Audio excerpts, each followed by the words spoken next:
Tuvo que pasar medio siglo para que una mujer pueda tener su tan anhelada casa propia.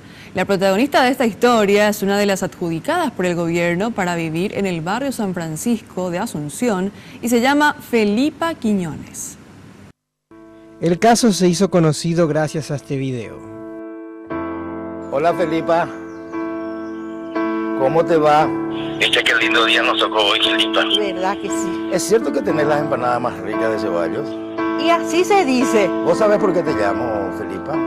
Y quiero saber, no sé todavía. Bueno, resulta ser que es un tema que toca mi corazón de una manera que no te imaginas. El barrio San Francisco. Quería contarte que sos la primera persona que llamo y sos beneficiaria para ese barrio, Felipa. Yo no sabía que estoy hablando contigo, Dios mío, en serio, Señor. Y la emoción demasiado grande, es inexplicable porque ese momento yo no sabía que estoy hablando con el presidente. Y me asusté, me dejaron en blanco, no quería llorar, gritar. Pero lo que más alegra a Felipa Quiñones, de 51 años, es que con sus demás miembros de la familia ya no sufrirán por temporales, inundaciones o enfermedades por culpa del ambiente donde viven. Es difícil vivir así porque no estamos viviendo tranquila, porque hay muchos rumores que te dicen va a venir en diciembre el agua, que va a venir otra vez el agua, y eso es preocupante, ¿entendés? Me va a proteger de la lluvia, de la humedad, de muchas cosas, ¿verdad?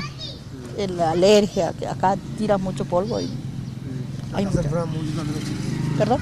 Se enferma mucho la gente acá por el tema del polvo que es de las hojas, de la humedad, pica mucho, de repente demasiado. En semanas más dejarán atrás esta casa, su estado e incomodidades para pasar a uno de estos departamentos. Hoy tienen el río Paraguay muy cerca, mañana lo tendrán más lejos. Ya Felipa dijo que insistió mucho para poder ser elegida y que en un momento dado fue muy dubitativa. Primero dijeron y dije, no, esto no va a ser en serio, no creo. Después me llamó, comenté a otro, tengo un amigo que está en la colonia Volendam, que es un licenciado, Manfred Klassen, le dije, no, y me dijo, sí vas a entrar, yo otra vez. Es conocida por vender empanadas y sus dos hijas la ayudan con los gastos, pues la mujer tiene a su madre con Alzheimer y bajo su cuidado. Reconoce que es afiliada al Partido Colorado, pero pide no mezclar las cosas. Hace casi 30 años es ceballense y no ve la hora en que pueda mudarse. Felipa es la primera confirmada en la adjudicación para las 691 familias en una primera etapa.